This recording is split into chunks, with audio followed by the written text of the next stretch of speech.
Now, Majority Chief Whip Frank Anodompreh says government must intervene to force traders to drive down prices of goods after a period of sustained appreciation of the Ghana cedi.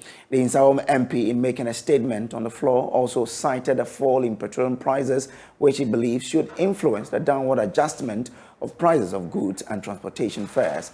But the minority disagrees with him. Kweku Asante is our man in Parliament and observed the debate. Over the past few days, the cedi has regained strength and at some point was the strongest performer against the dollar. Majority Chief Whip Frank Anodompreh says government must intervene to drive down prices. The concern also is that while we are currently experiencing a turnaround from the depreciation, the expected economic relief is not being felt by the ordinary Ghanaians since goods are still being sold at high prices. Speaker, I make this submission urging the executive and its policymakers to take additional measures directed at restoring price of food items and other goods to some sustainable level. Chairman of the Finance Committee, Kojo backed this position. Mr. Speaker, to use the policy rate as an excuse for profiteers who cited exchange rate deterioration for increase in prices, that they are unable to do that now because of the policy rate. But the minority leader, Haruna Idrisu, says as a free market, government should not be encouraged to intervene in the pricing of goods and services. Mr. Speaker, I'm limited because he states that he comes under Order 72, and therefore I'm unable to provoke debate. But the political tradition that he belongs to, the property-owning democracy, recognizes economics and recognizes that demand and supply dictates what happens in the market in a liberalized economy such as ours. So, Mr. Speaker, don't go and make statement on worry market women at Makola or in Ababu or in Techima market who are selling based on demand and supply. MP for North Tong, Samuel Okujetua Blakwa, and MP for Yape Kuswao, John Jinapo, also argued that there are other factors that have led to the increase in the prices of goods. And without addressing these factors, prices will stay up. It is a good call for us to urge the actors in the market to respond. But I think that the commentary has sometimes been unfair, as though people are just being wicked and don't want to be caring. The IMF announcement coincided with the reduction. But those of us who've done economics will just tell you there's a relationship. You can't claim causality. The Ghana Union of Traders Association, GUTA, over the course of this week, advised members to review prices downwards after some sustained gains by the Ghana cedi. Some traders kicked against that, and now that this matter is being discussed in Parliament, the pressure is going to be on the traders to do something about prices, although some traders maintain that the stock they have currently were purchased at the time that the cedi was performing very badly. But the ordinary Ghanaian is calling for some intervention from government. Reporting for JoyNews, Kweku Asante, Parliament House, Accra.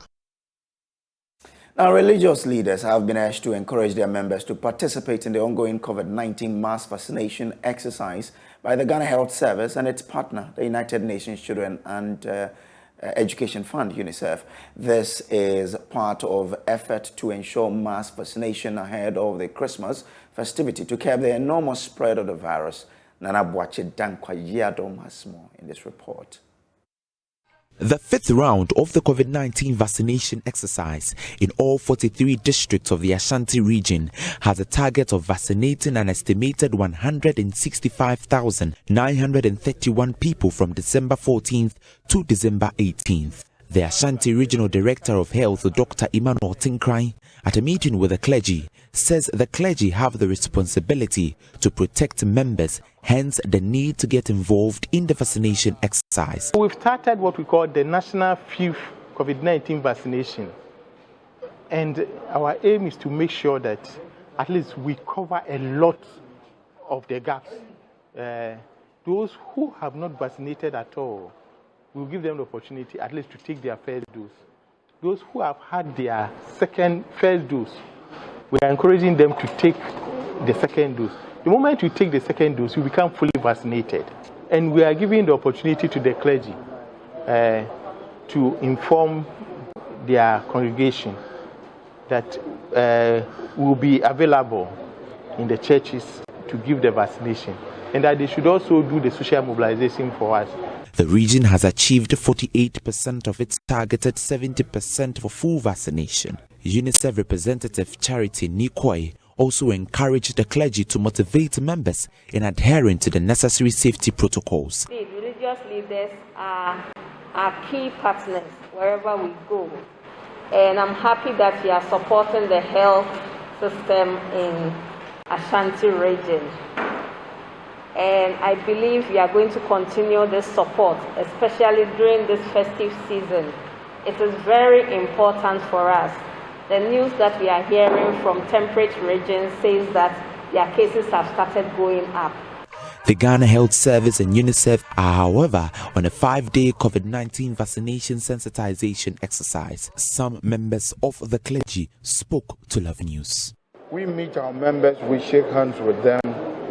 They come to our houses, we have counseling sessions with them, we have speaking sessions with them. We go out to those who are homebound. All these people are at risk of getting the COVID. So the likelihood of us getting the COVID is also high. We are vulnerable just like them. So every effort must be made in trying to curb the menace. As an imam, inshallah, my role is to make sure that I advocate more on this program, and then I have to also sensitize and disseminate the information I gathered here to my congregants. Reporting for JoyNews, Nana Boachi Dankwa Yadom.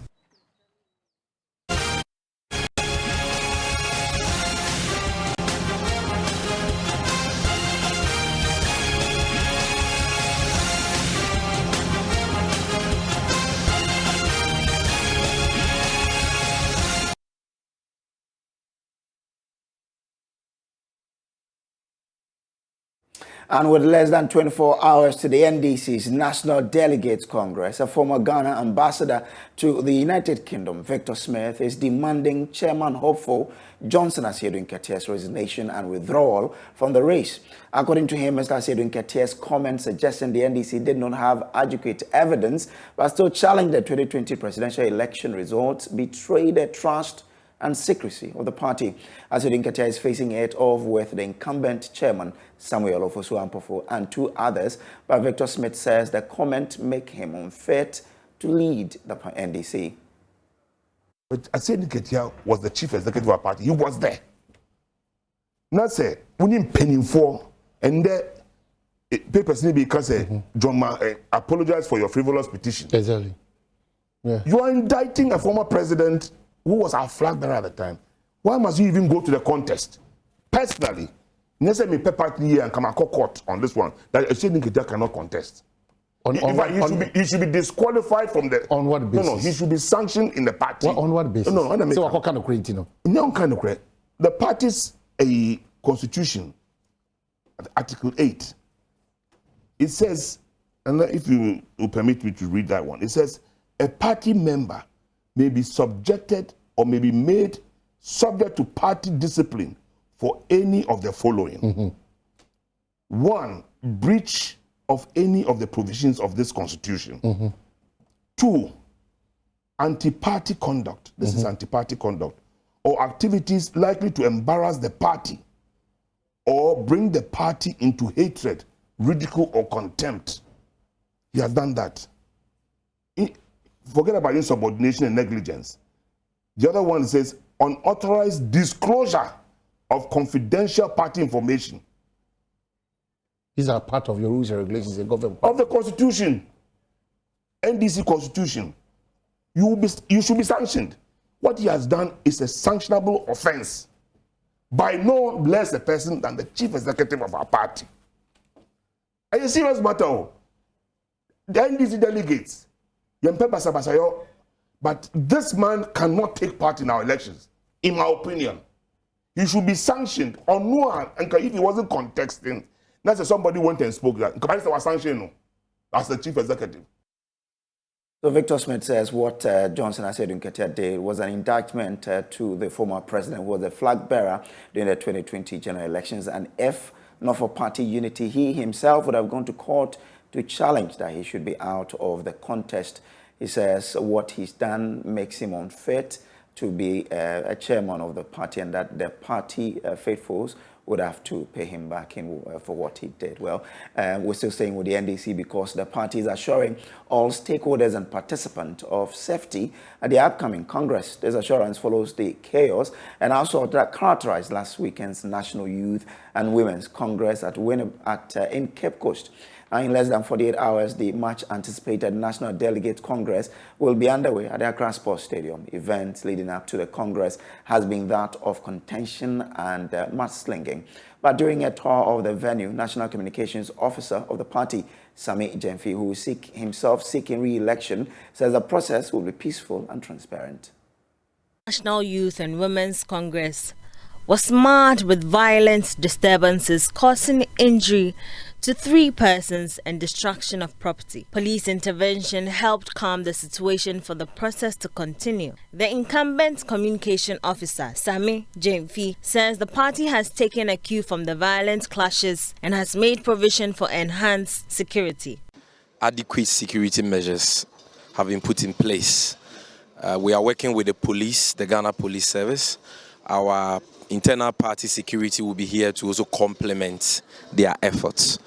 We've learned useful lessons from what happened in Cape Coast, and we can assure our rank and file and the general public that we will not have any such occurrence here on Saturday. So be rest assured that security will not be a problem at all. He also insists the NDC party is united despite the name-calling and counter-accusation among competing candidates, especially for the chairmanship slot.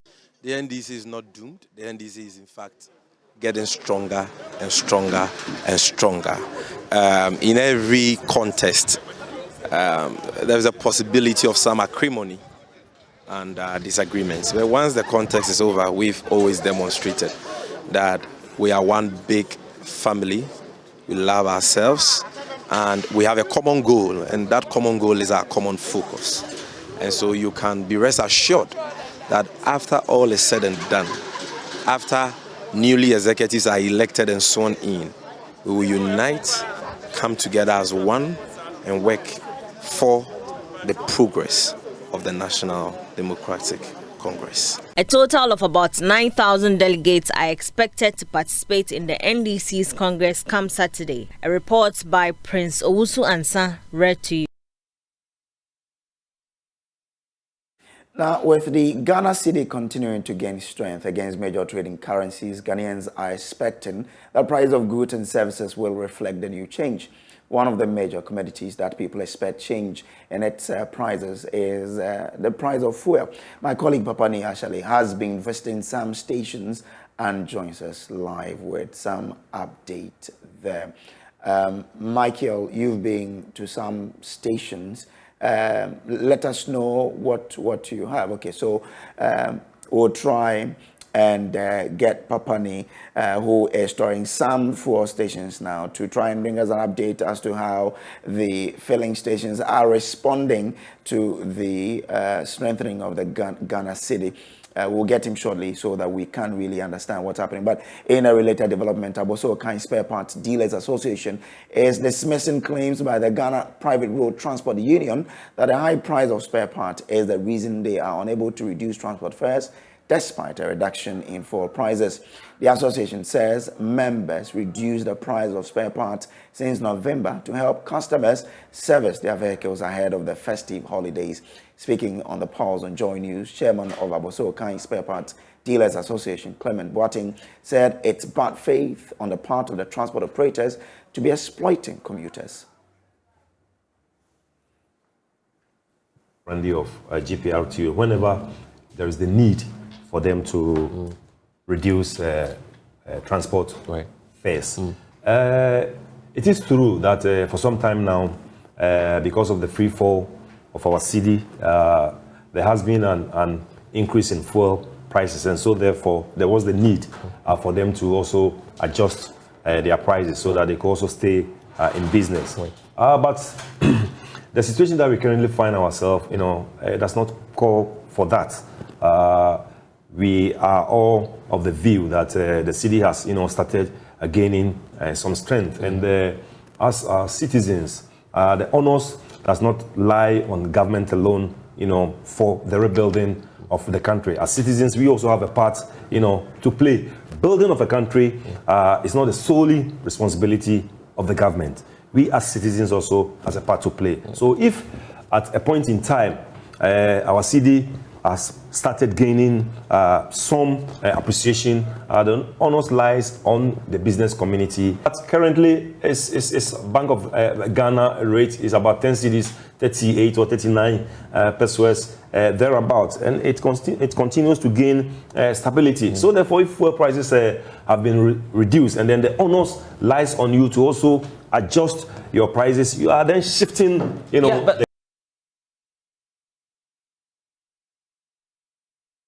Now, Head of Communications of the Ghana Private Road Transport Union, GPRT, Abasi Moro, joins us for a further discussion on this.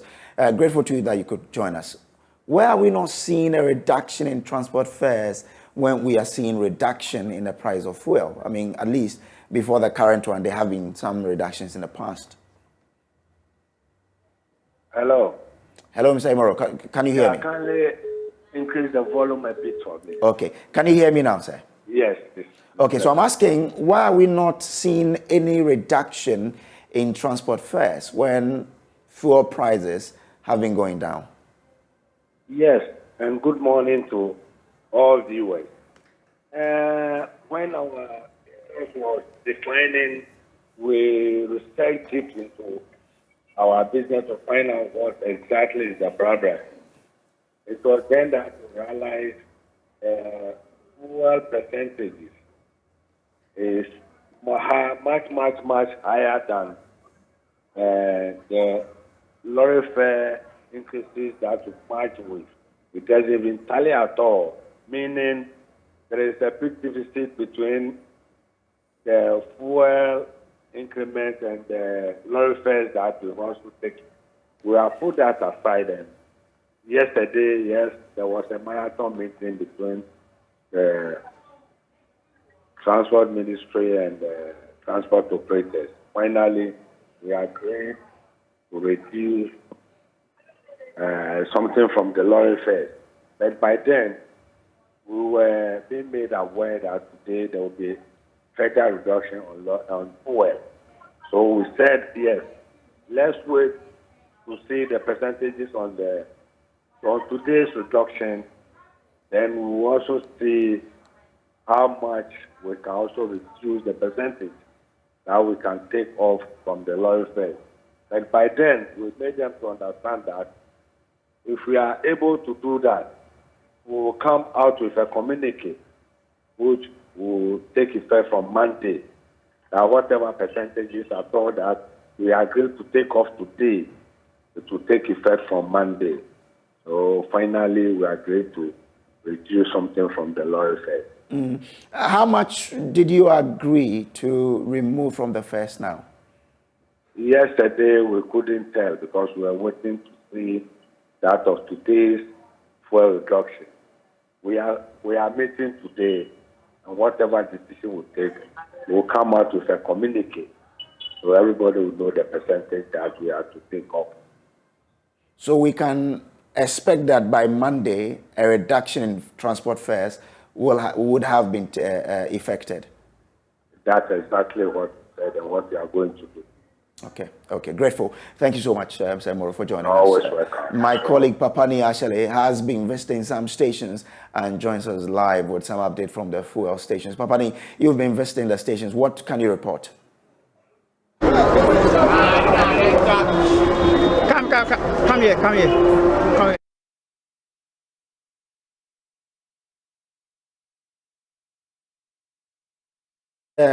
fuel stations are responding to the reduction or the strength being gained by the Ghana cedi, as well as the reduction of price of crude on the international market. What can you report for us from your runs that you've made? Just about a month ago, fuel, especially for petrol, was selling for more than... Babani, if you can hear me now, what can you tell us about what you found out from the fuel stations? Ghana cedis more is selling around 13 cedis and 40 pesos per liter on every petrol that you buy. That's incredibly an incredible drop for prices of petrol. Yeah, we are currently here to ask the drivers what they make of this particular drop in prices of fuel. And then for passengers who we know already have been agitating for months for a reduction in transport fares. Many of them have had to bear the apologies for the very bad feed there. We'll go back to him when we have a better feed. But let's speak to the CEO of the Chamber of Petroleum Consumers, Ghana, Duncan Amwa, who's just joined us. So grateful that you could join us. Does the new reduction correspond with the new changes in terms of pricing on the world market, or it should be further than this? Let me state it could go further than this. What is happening with the current reduction numbers is that Bank of Ghana did an auction of forex to the importers or BDCs a week ago. And the rate that Bank of Ghana gave them as of the time was around 13 Ghana 80 pesos to $1 exchange. Mind you, those monies that were auctioned will be available after some days to the BDCs. Meanwhile, if the BDCs were out there today sourcing for probably the dollar at prevailing rate, they could get it much lower. But per the auctions done earlier, rates are so high within the BDC space. And that is why oftentimes you would have had, the 1 liter to $1 unpronounced rule prevail. As we speak, the dollar is hovering around 10 cedis exchange to $1. And so it could have come down a little more, but then again, a few dynamics come to play. That said, what we are seeing right now with the OMC is a bit encouraging, especially when you had, petrol as of yesterday selling at 15 CD 41 across the major pumps, and today at 13.40. Yeah. That means that a little over 2 Ghana cedi reduction has been achieved within this window. Again, diesel that used to be around 18.89 is currently at 16.5 thereabout. That's also a little over 2 Ghana cedis achieved. With these numbers together, clearly, if you buy a gallon now, you are simply going to save close to 9-10 Ghana cedis, depending on the OMC you buy from for every gallon. That could be some savings for Ghanaian consumers for the Ulitide. And I am happy if I listen to your earlier inset where transport operators are finally coming to the table that they indeed would need to pass on these reductions that we're seeing at the pumps to the commuting public who probably will be traveling across the length and breadth of the country this coming Ulitide. And we are happy on those two counts, that pump prices indeed have declined as is expected. The GPRTU and other transport operators are equally going to ensure that the kind of reductions that we've seen for diesel that used to officially trade at 23 Ghana cedi 42 pesos, 43 pesos, just some 6 weeks ago, and currently hovering around 16 23 to 16 is a whopping 7 Ghana cedi per liter variance. And so we are happy that now they are, revising their stance. They are agreeing with the wider public and civil society actors who believe they need to pass on these reductions by way of reducing transport fares. And those two for us shook up the week for us. Okay. This morning, the BOG has released an exchange rate which is around 7.8, 7.9. When from today are we likely to see a further decline in the price of fuel? So the next auction date, which is probably going to be the end of the month, for BOG, if that is the rate they quote for BDCs, I can foresee probably the first window, January, come with, further reductions in pump prices, because the Forex is one of the main drivers of fuel pricing across pumps. And like I indicated, the very last Forex auction they did with the BDC, it was hovering around 13. And if today the same BOG has a rate that is probably hovering around 8, 7 Ghana cedi exchange to the dollar, we could be seeing prices drop probably before the end of the year, and then the earlier part of January could also see further reductions. We are hoping that we could go below the 10 Ghana cedi per liter mark sometime soon, so that the boiling market could actually get some cooling. All right. So you mentioned 10. Is that how much we expect to buy fuel probably in January? It wouldn't be far from, an expectation.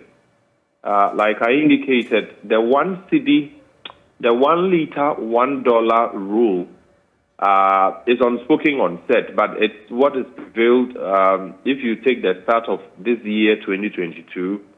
A liter averaged about 6.5 Ghana cedis for a liter. The dollar was exchanging for 6.5 Ghana cedi to a dollar.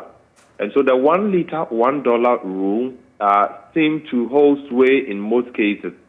However, throughout 2022, because of the Russia-Ukraine bit, you saw prices of the product in metric tons move from the $600 per metric ton region to about 1,000, 1,200 for both petrol and diesel.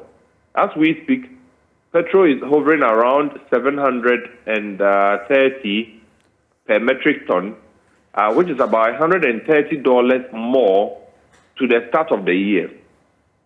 Diesel is hovering around 800, which is about $200 more, from the start of the year.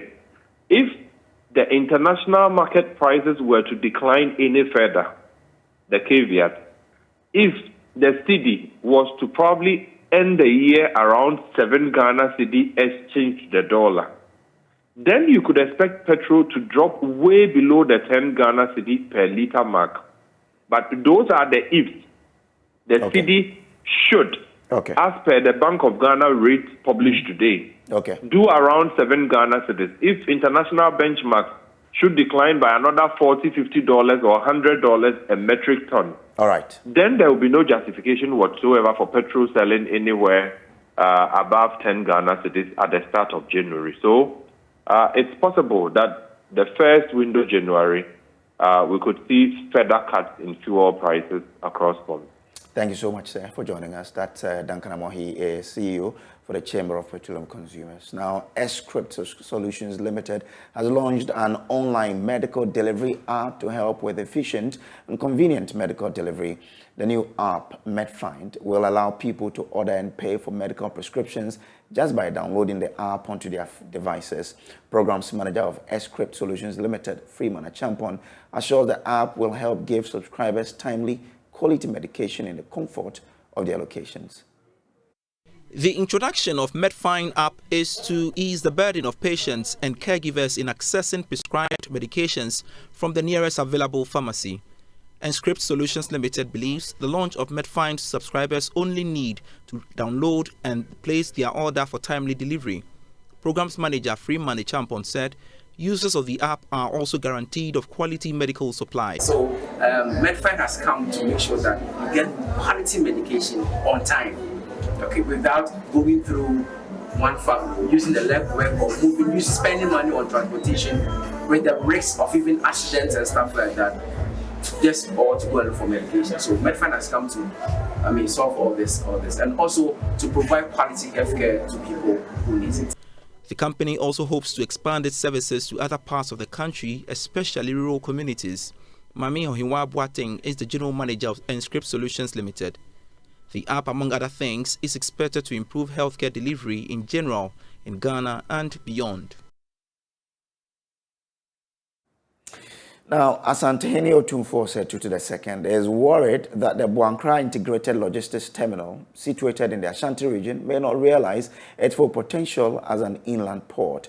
He believes the construction of a railway line to the inland port is critical to see the terminal functioning to its full capacity when completed.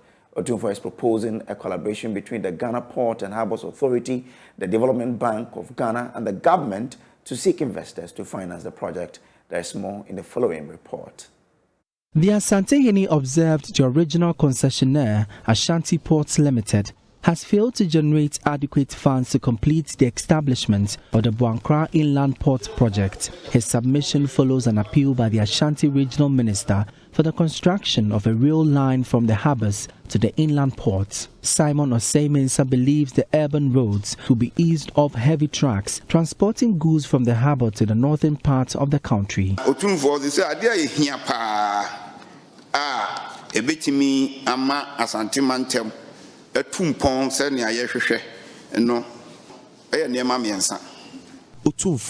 the project we really need here in the Ashanti region to foster development at the airport, the Buankra Inland Port, and the construction of the rail lines from Tama and Takoradi to the inland port. If we should complete the inland port and there is no rail lines to transport the goods to the port, then the project will be ineffective. Inland port na railway linkage nimua Without it, the roads will deteriorate because of the heavy trucks that will be on the road. And a coin no cry pessy protecting. It means at greater track no ever south a coin also, and the coin was sent. In his response to the proposal, Otumfuo Setutu II suggested a partnership between the government, the Ghana Ports and Harbours Authority, and the Development Bank of Ghana to seek investors to finance the project. The Asantehene says the failure of the concessionaire to generate funds for the terminal warrants additional financial support for the railway construction. The Minister, inland port concessionaire said the concessionaires on the Buankra Inland Port could not raise funds for the project. It is being financed by the government now. See the areas and Ghana Port and Harbour Authority say railway line. How many tons of cargo na munya? We are suggesting the Ghana Port and Harbours Authority to secure a loan to bring this project to fruition. Ghana Port and Harbour form pledge womu cargo no yina volumes no farmer investors no. And I sure almost say between now and 20 years cargo say ni benyanti the year rail line by inland porter. Yebetieka. Sani Emana Sana was a year near to me. Now, Etiminia railway line, but now inland port and also Etiminia financiers a bit me account. So they say, baby, Sikasem Nedrekasi had a Kofa Sovereign Fund, my Development Bank of Ghana, Infrastructure Fund, and name Ghana Port and Harbour. Bet me a team up near to me, dear. The Buankra Inland Port, planned for completion by 2024, would serve as a major transportation conduit of transit traffic to and from neighboring landlocked countries of Burkina Faso, Mali and Niger. Currently, 70% of landfills of the terminal have been completed. For JoyNews, Emmanuel Bright-Kweku reporting. This is watching News Desk here on the JoyNews channel. We'll take a quick break. We'll be back with business. Stay with us.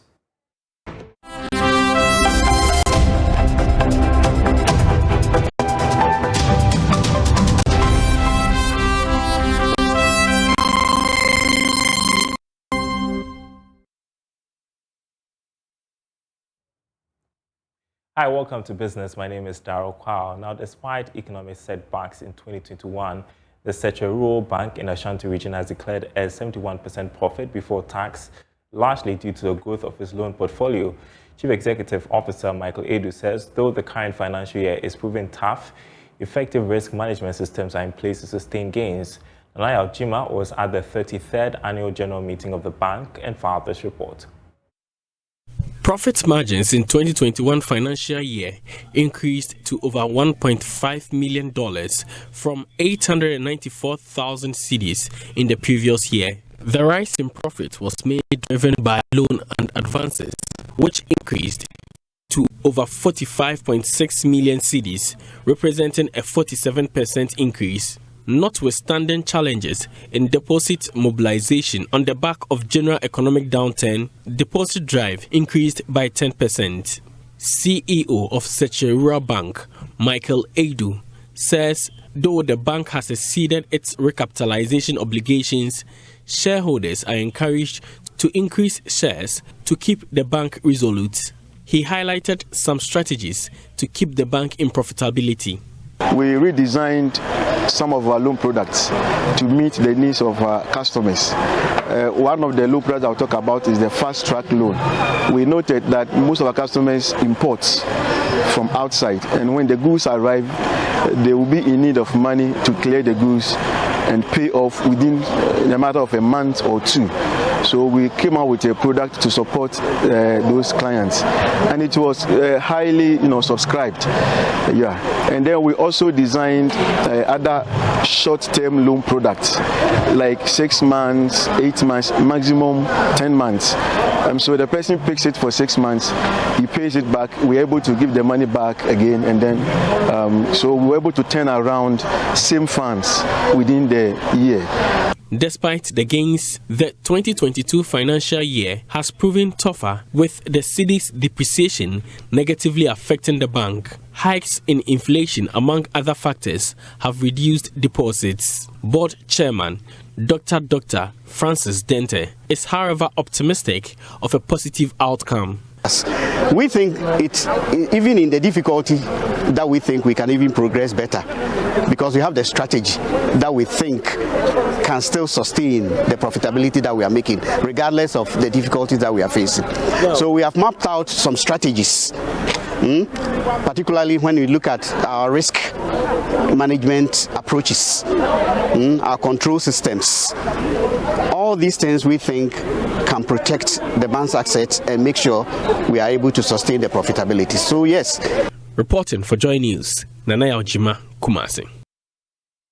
Now, Ghana's coffee market is likely to experience some expansion in the short term as Ghanaian coffee producer Kojo Limited expands investments in production.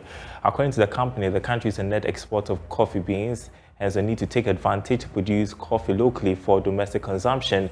Head of Business Development at Kojo Limited, distributors of Ali Cafe, has been speaking to Joy Business about the initiative after launching new varieties of the Ali Cafe brand here in Accra.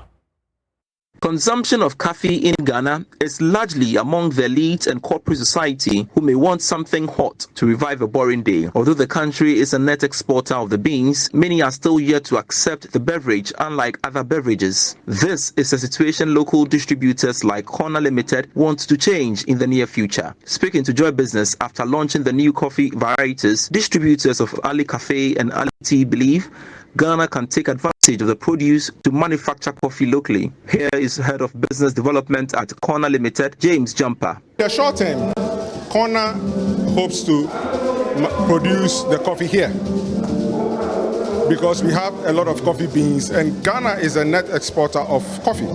So we want to take advantage of that. So we are going to bring in the technology that helps us to produce the coffee here. So it will be cheaper. It will be in line with the Ghanaian taste. You know what Ghanaians want. Currently, we're drinking coffee as the Arabs like it, or those in the Middle East or Far East like it. But we are looking at bringing the Quintia and then the Prekese and other flavors that are locally sourced into the blending of the coffee. Mr. Jampa has also been speaking about the newly introduced products. Currently, we are the only company that has 9 brands or flavors of the coffee and then the tea, which is registered with Food and Drugs Board. Yeah. So basically, we are tops when it comes to choice for coffee. The other thing too is that all the coffee is pre-mixed and it's instant. Okay, so it has sugar, it has milk, it has the original coffee, and whatever you look out for. There are some that, for instance, we have the Ali Cafe with ginseng, which has hints of ginseng in it, and our tea has a blend of ginger in it. Consumers of coffee in Ghana will be spoiled for choice with the new varieties introduced. All right, and that's business. Spike is up next to Talk Tech.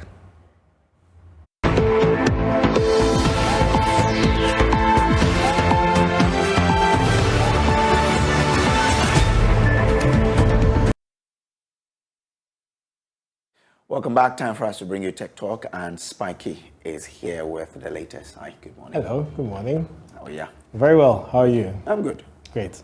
So first off, Twitter, still in the news. Elon Musk, still in the news. We would have thought that by now, you know, the waters would have settled and then peace would prevail. But, you know, some former employees sued Elon Musk, or Twitter, should I say Elon Musk and Twitter, over the layoffs, that they weren't informed. They were just asked, if you received an email, you resumed job.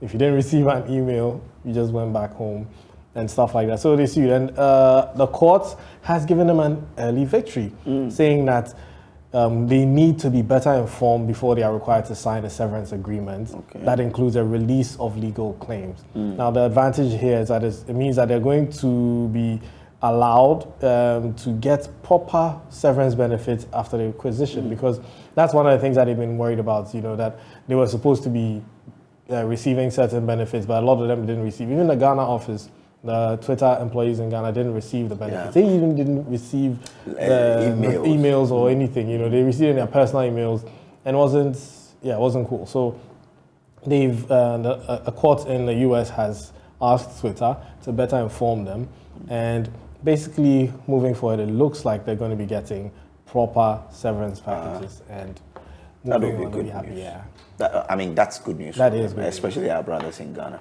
Yes. Brothers and sisters who are part of it, yeah. Now, same Elon Musk again, who said he was buying Twitter because of free speech. And he wanted Twitter, you know, he wants people to be able to express their views. You remember there was this account on Twitter that was tracking his private jet? So it was in the news, and Elon Musk was complaining about it. You said you're giving free speech. Why have you suspended the account? Now he's suspended the account. The guy's account has been blocked, and he's taking legal action over that account. Oh, okay. That was tracking his jet. I mean, yes, we understand privacy concerns. Yeah, yes. well, I can give you free speech, but not to intrude in my privacy. So that is where the questions being asked are around. Like, is it freedom of speech up to a certain level? You know, where does free speech end? No, but Kobe, your freedom or your right ends where mine begins. Yes. So you can. But some people are considering that this is public information. Oh. Some people are arguing that. But is he a public figure? He is a public figure. No. Is he someone who's paid with the public funds? No. He's a private business person. This is true. So what he does with his money should not be your concern. You should not be following what he does with his private jet. I think that is intruding into his privacy. Agreed. So, well, there you have it. He's blocked the account because he owns Twitter now, so he can do whatever he wants with it. He's taking legal action against the account. So that's enough of Elon Musk for a day. Moving on, everybody who uses TikTok knows that you hold your phone like this when you're watching TikToks, except when the person does a video that asks you to rotate your phone, because TikTok does not originally support landscape video. But guess what? TikTok is testing landscape video. That will be sweet. That will be sweet. That's very interesting, because very soon it means that people are going to now start creating videos like this. Yeah. And it's always been a concern for creators, because some people find it difficult to create content that you've already made for, let's say, YouTube, for Facebook, all the other platforms that support landscape. And then you come to TikTok, and you have to upload it either in a small rectangle or you have to crop it, losing some elements of the video. So now TikTok is testing landscape video, and it's going to be a huge shake-up, and we're looking forward to it. Okay. Yeah. Bobby, I'm grateful for your time. Thank you for having me. Have a good day. So that's Tech Talk for you. It's time for us to bring you sports now. Stay with us.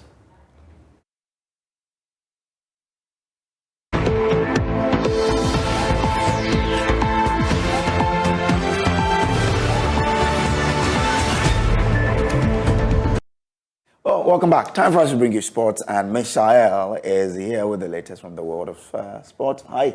How are you? I'm good. How are you? I'm good. I'm looking forward to Sunday. Sunday, yeah. It's a really big one. Not just because of the names involved in France and Argentina, who are, World Cup names, proper World Cup names, and also because of proper World Cup names. Yeah. I mean, if you look at France winning 98 to 2018 and Argentina winning that back to back in Maradona and all of that, they are big names when it comes to the World Cup, but also possibly because of Messi playing his last game in the World Cup. He said it himself, not possibly. He actually said this Sunday will be his final World Cup game and all of that. I pray he doesn't win it anyway. I want the good debate to still continue. Well, it could end when you look at how everything has shaped up, because between 2014 up until 2017, Lionel Messi lost a World Cup final, a Copa America final, and one other major international trophy. But between about 2021 up to now, he's won two.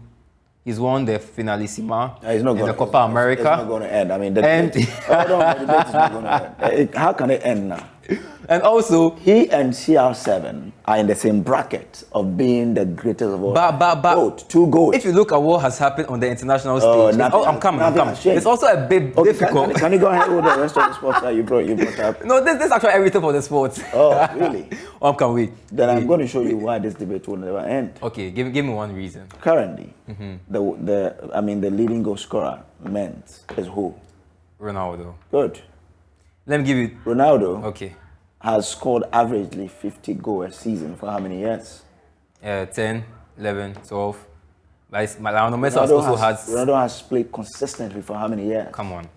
Hold on. I'm coming. Ronaldo was compared to the likes of Ronaldinho. You remember that his first thing was with the comparison between him and Ronaldinho, if you remember. It was after Ronaldinho took it, then he came to win before Lionel came. But let's look at how the careers of both players have, Lionel Messi is just a few goals behind Ronaldo, who is considered a goal scorer. And Ronaldo is the oldest. Calm down. Let's calm down. I gave you room to make an argument. Calm down. And also, when you look at this World Cup, when you look at the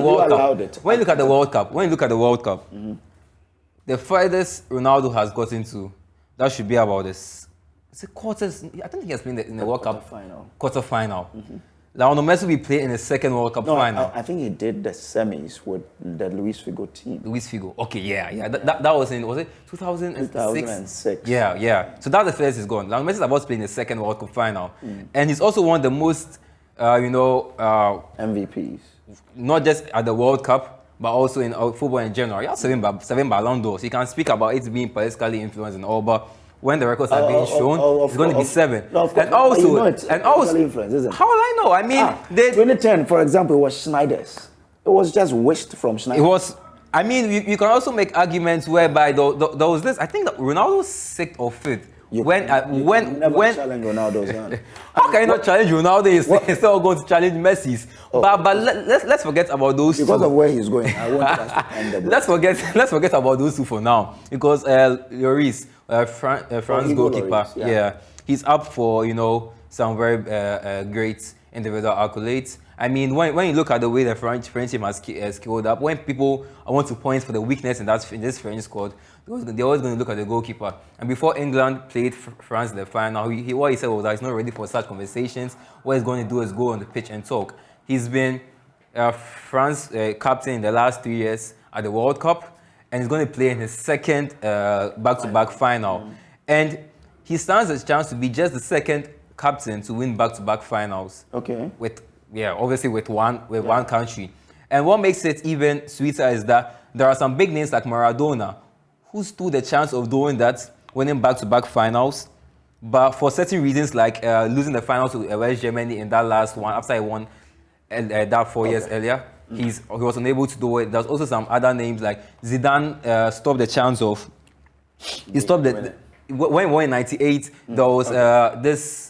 I'm not really getting his name. Who could have done it also in that year? So it's some big news. We pray that on Sunday he's able to do it so that he can be a captain who did it. Well, that's how we wrap up the sport. Also, I also have to go.